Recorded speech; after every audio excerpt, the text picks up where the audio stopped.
स्वागत है India news में आपका। मैं हूं आपके साथ राकेश टंडन। बुलेटिन की शुरुआत कर रहे हैं इस वक्त की बड़ी खबर से। टीएमसी सांसद नुसरत जहां ने अपनी ही शादी को खारिज करार दिया है। निखिल के साथ अपनी शादी को बताया है अवैध, और क्या कहा है, निखिल के साथ मेरी शादी वैध नहीं है, तुर्की में हुई शादी भारत में मान्य नहीं है, यह कहना है नुसरत जहां का। जब शादी ही नहीं हुई तो तलाक की बात कैसी। जी आप इस शादी को उन्होंने वैध नहीं माना है, कहा तुर्की में ये शादी हुई थी और इसलिए अगर तुर्की में शादी हुई है तो तलाक लेने की जरूरत नहीं है क्योंकि तुर्की की शादी भारत में वैध नहीं है। नुसरत जहां एक्ट्रेस है, साथ ही साथ टीएमसी से सांसद भी है। हमेशा ही आप कह सकते हैं खबरों में नुसरत जहां बनी रहती हैं, और अब इस बार निखिल जैन जिनसे उनकी शादी हुई थी उनके साथ उन्होंने अपनी शादी तोड़ दी है। इस बात का ऐलान कर दिया और कह दिया है कि यहां पर तलाक लेने की कोई जरूरत नहीं है क्योंकि ये शादी तुर्की में हुई थी और तुर्की की शादी की मान्यता हिंदुस्तान के कानून में कहीं नहीं है।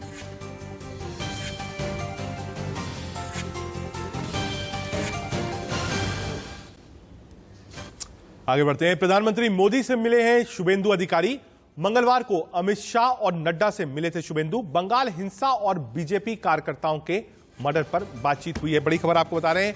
शुभेंदु अधिकारी दिल्ली में है, विपक्ष के नेता है, बीजेपी आए थे टीएमसी से ज्वाइन करके, और जो यथास्थिति है बंगाल में जो पॉलिटिकल मर्डर्स हो रहे हैं, नोटिसेस मिल रहे हैं, शुभेंदु अधिकारी और भाई दोनों के ऊपर मुकदमा भी दर्ज हुआ है, लगातार खून खराबा हो रहा है। इसको लेकर पहले अमित शाह और जेपी नड्डा से मिले थे। आज प्रधानमंत्री नरेंद्र मोदी से मुलाकात करी है शुभेंदु अधिकारी ने।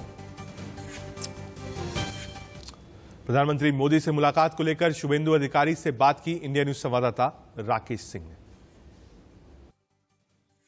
ने। बातचीत बाहर नहीं बोलूंगा। अच्छा, क्या पश्चिम बंगाल देखिए प्रधानमंत्री पश्चिम बंगाल का लेकर और मेरा जो अनुभव है, मैं 21 साल तक तृणमूल कांग्रेस के अंदर था। तृणमूल कांग्रेस और उसकी जो सरकार है 10 साल चला, उसकी जी आदत है जो बोलने का मौका था मैं सब। अच्छा, पश्चिम बंगाल में जिस तरह से हिंसा है, हिंसा लगातार जारी है, जिस तरह से बीजेपी कार्यकर्ताओं, मेरा काल से जो दौरा चल रहा है इसमें 2 एजेंडा मैं स्पेसिफिक बार बार बोला। एक तो पार्टी ने मुझे नंदीग्राम पे कैंडिडेचर दिया था, प्रधानमंत्री जी का चेयरमैनशिप के शिप में जो सीएसी होता है वो कैंडिडेट दिया, मैं पास कर गया। मुझको नंदीग्राम का जनता ने चुनाव जिताया और चीफ मिनिस्टर को हराई। और उसका बाद पार्टी ने मुझे नेता प्रतिपक्ष बनाया। इसलिए आशीर्वाद और दर्शन, हमारी जो दिग्गज नेता है, हमारी जो नेता ने मार्गदर्शन देता है, उसका साथ करना हमारा प्रोटोकॉल के अंदर आता है। हिंसा वहां रुकने का नाम सेकेंड एजेंडा जो हिंसा चल रहा है उसको मैं बार बार बोल रहा हूँ, पॉलिटिकल वायलेंस नहीं है, कम्युनल वायलेंस है। सनातन धर्म पालन करने के लिए जिसको ऊपर अत्याचार चल रहा है बंगाल में, इसको खत्म करने के लिए जो कार्रवाई उठाना चाहिए होना चाहिए। क्या राष्ट्रपति शासन लागू होना चाहिए वहां पर? जो ये हाइपोथेटिकल क्वेश्चन, पार्टी जब निर्णय लेगा।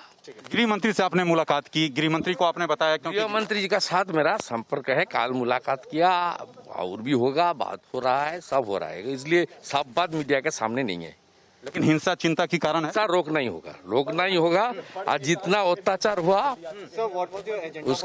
उसका ऊपर कार्रवाई। जितनी हिंसा हो रही है उसको लेकर प्रधानमंत्री और जेपी नड्डा और अमित शाह को ब्रीफ किया है शुभेंदु अधिकारी में।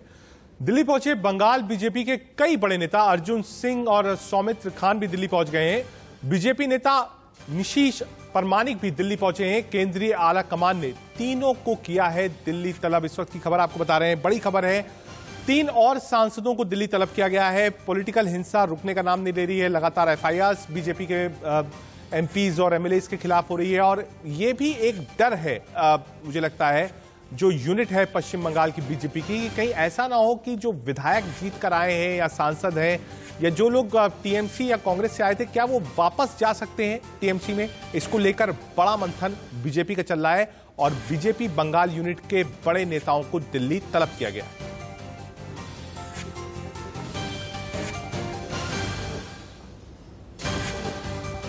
जा ही सकते हैं, उसमें कोई खास कारण नहीं है। तो पार्टी का अंदरूनी मैटर है, उसमें हमको आज कांग्रेस के नेता जितिन प्रसाद बीजेपी में शामिल होने के बाद जेपी नड्डा से मिलने पहुंचे और उनसे उन्होंने मुलाकात करी। उसके पहले आप कह सकते हैं कि पहले वो घर से निकले, लगभग सवेरे सीधे पीयूष गोयल के घर गए, पीयूष गोयल के बाद अमित शाह से मिले, बीजेपी ऑफिस गए, वहां ज्वाइन किया। और ये विजुअल्स आपको दिखा रहे हैं ज्वाइनिंग के बाद के विजुअल्स हैं, जब राष्ट्रीय अध्यक्ष जेपी नड्डा से मिलने पहुंचे थे जितिन प्रसाद। जेपी नड्डा और जितिन प्रसाद आप देख सकते हैं अब पूर्व कांग्रेस नेता हो गए, अब बीजेपी नेता जितिन प्रसाद हैं, जेपी नड्डा से मुलाकात कर रहे हैं। बीजेपी का दामन आज उन्होंने थाम लिया है। कांग्रेस के राहुल गांधी के करीबी नेता थे, प्रियंका गांधी के साथ उत्तर प्रदेश में काम कर रहे थे, बंगाल के प्रभारी थे, कांग्रेस वर्किंग कमेटी के मेंबर थे, साथ ही साथ यूपीए 2 में मिनिस्टर्स भी रहे हैं। और आज लेकिन उन्होंने कांग्रेस का दामन छोड़ दिया, बीजेपी का दामन थामा। दो तस्वीरें आपकी स्क्रीन पे। पहला, जब बीजेपी में शामिल हुए जितिन प्रसाद, अनिल बलूनी और पीयूष गोयल वहां पर मौजूद थे। और दूसरी तस्वीर, जब बीजेपी के अध्यक्ष जेपी नड्डा से मिलने पहुंचे जितिन प्रसाद। बीजेपी ज्वाइन करने के बाद जितिन प्रसाद का क्या कुछ कहना है वो भी आपको सुनवाते हैं। जो दशक है, ये भी मैंने एक वक्तव्य सुना था प्रधानमंत्री जी का, कि निर्णायक होगा भारत के लिए और आने वाली पीढ़ियों के लिए। भारत विश्व पटल पे क्या भूमिका निभाएगा वो यहां सरकार तय करेगी और नेतृत्व तय करेगा।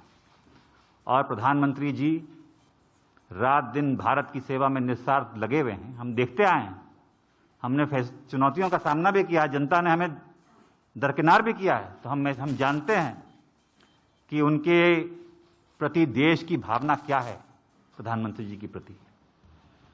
और वो जो नए भारत का निर्माण कर रहे हैं, उसमें मुझे भी एक सदस्यता जो आज मैंने ग्रहण की है भारतीय जनता पार्टी की, एक योगदान छोटा सा करने का भारत के प्रति, भारत की जनता की आने वाली पीढ़ियों के प्रति करने का अवसर मिलेगा। ये मैंने विचार करके इस निर्णय पे पहुंचा। कल्याणकारी योजनाएं तो प्रधानमंत्री जी ने की हैं, जो गांव-गांव हम देखते हैं, चाहे विद्युतीकरण हो, शौचालय हो, गैस योजना हो, तमाम उन गरीबों का ध्यान रखा है और उन लोगों का ध्यान रखा है जो असली में जरूरतमंद है।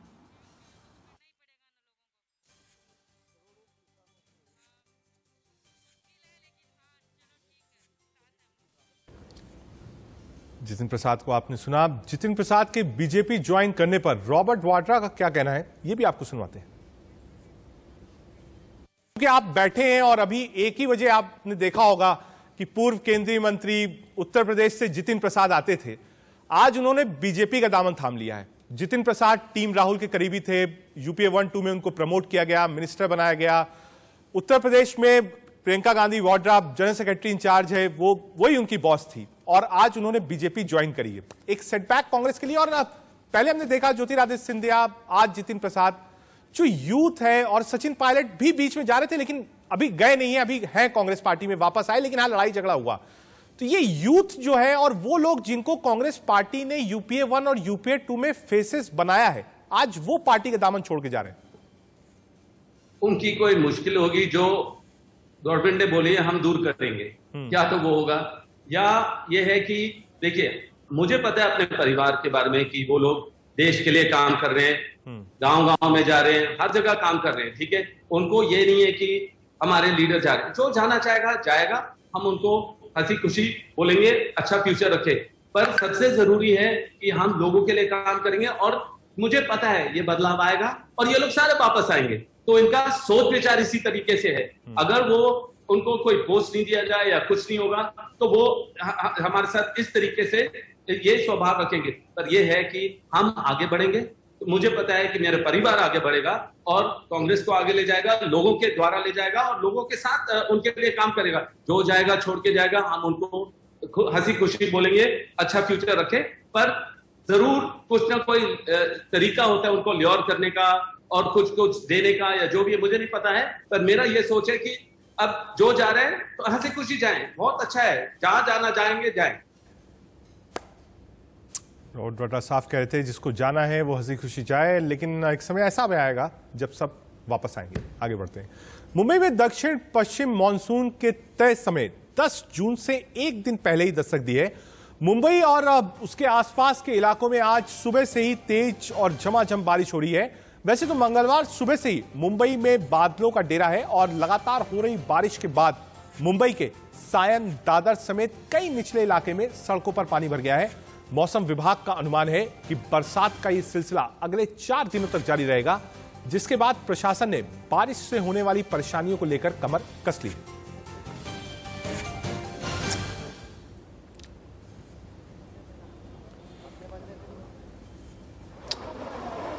दो तस्वीरें आपकी स्क्रीन की है। ये मुंबई की तस्वीरें हैं, जो आप कह सकते हैं आर्थिक राजधानी है देश की, एक टियर 1 सिटी कहा जाता है और विश्व के पटल पर मुंबई को जाना जाता है। लेकिन हर बार ये तस्वीरें आती हैं सामने जो दावों की पोल खोल देती है कि कैसे मुंबई को शंघाई बनाने की बात चलती थी, लेकिन आज ये पानी खुद बयां करता है कि बीएमसी कहां है, सरकारें कहां हैं, सब कुछ गायब दिखता है, सिर्फ पानी ही पानी दिखता है।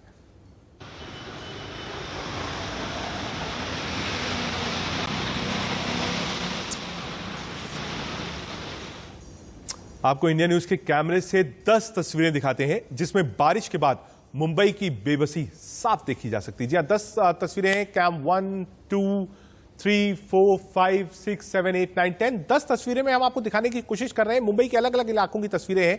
इंडिया न्यूज के लेंस से ये तस्वीरें हम आपको दिखा रहे हैं कि लोग कितने परेशान हैं, बेबस हैं। गाड़ियों के पास पानी भर गया है, रेलवे ट्रैक्स पर पानी भर गया है, जाम लगा हुआ है, गाड़ियां पानी में डूब गई हैं, जो बाइक्स, स्कूटीज हैं उनको पानी में से होकर गुजरना चल रहा है। और कैंप 4 लंबा ट्रैफिक जाम है मुंबई में। बीएमसी क्या कर रही है, राज्य सरकार क्या कर रही है, ये आप देख सकते हैं क्या हाल है मुंबई में जलभराव का। और नीचे देखिए ग्राफिक्स भी दिखा रहे हैं कहां कहां जलभराव है। दादर में जलभराव है, सायन में, कुर्ला में, गांधी मार्केट में। ये वो जगह है जहां पर ब्रीच कैंडी, साउथ मुंबई, ये वो इलाके हैं, निचले इलाके हैं मुंबई के, जहां पर जलभराव हुआ है और लोग, जनता परेशान है। मुंबई में बारिश के बाद उसके साइड इफेक्ट्स भी नजर आने लगे हैं। मुंबई के निचले इलाकों में भारी बारिश के बाद जल जमाव भी हो गया है। दो तस्वीरें आपकी स्क्रीन पर। मानसून ने हिट किया है और पहले कर दिया है, लेकिन जो तैयारी होनी चाहिए थी मानसून को लेकर कि वाटर लॉगिंग ना होती, गड्ढे ना होते, सड़कों पर पानी नहीं भरता, बीएमसी की पोल खोलकर रख दी है। एक पहले दिन की बरसात जो कि मानसून जब हिट किया है, और ये बताता है कि आने वाला जो अगला हफ्ता 10 दिन होगा मुंबई का, वो कितना आप कह सकते हैं जोखिम भरा होगा मुंबईकर्स के लिए, जो बाहर निकलते हैं, जॉब्स में निकलते हैं। धीरे धीरे कोविड के बाद अनलॉक भी हो रहा है, लोगों अपने काम पर लौट रहे हैं, लेकिन ये पानी की स्थिति बताती है कि बीएमसी ने कोई तैयारी नहीं करी।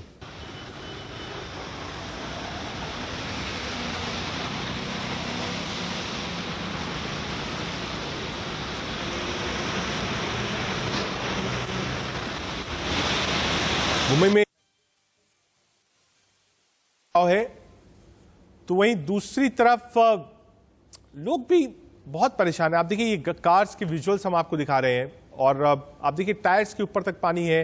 ये ट्रैफिक जाम लगा है क्योंकि जल भराव होता जा रहा है, लोग मूव नहीं कर पा रहे हैं। तो आप कह सकते हैं मुंबई एक तरीके से 2 से ढाई घंटे की बारिश में थम सी गई है और मुंबई की रफ्तार रुक गई है मुंबई सायन की आपको तस्वीरें दिखा रहे हैं। रेलवे ट्रैक्स पर आप देख सकते हैं ये लोकल ट्रेन है जिससे मुंबई का सफर करते हैं, लेकिन लोकल ट्रैक्स पे भी आप देख सकते हैं कितना पानी है। ये सायन की तस्वीरें हैं जो आपको स्क्रीन पर दिखा रहे हैं, और पानी इतना ज्यादा है कि ट्रेन का जो मूवमेंट है वो बाधित है और बहुत धीरे धीरे ये ट्रेन चल रही हैं।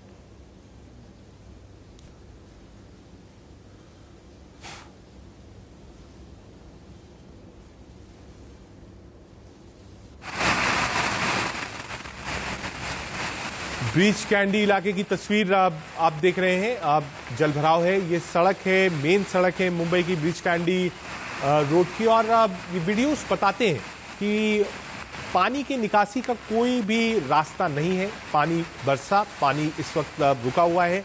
और कोविड के समय में जब वायरस, ठीक है वायरस कम हो रहा है, लेकिन ये जो बरसात है ये कई बीमारियों को भी जड़ देती है। लोग तो परेशान है ही है, लेकिन जब आप एक पैंडेमिक से गुजर रहे हो तो कम से कम इतना इंतजाम बीएमसी को और राज्य सरकार को करना चाहिए कि पानी का जलभराव ना हो। पहले से पंप्स की व्यवस्था होनी चाहिए, वाटर लॉगिंग सिस्टम जो है वो ठीक होना चाहिए था।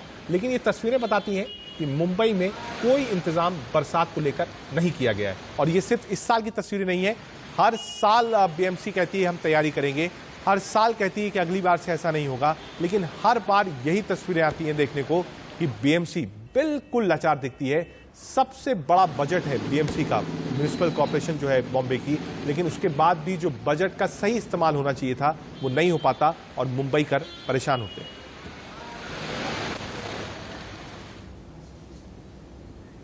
बुलेटिन में आगे बढ़े, लेकिन एक नजर इस वक्त की सुर्खियों पर।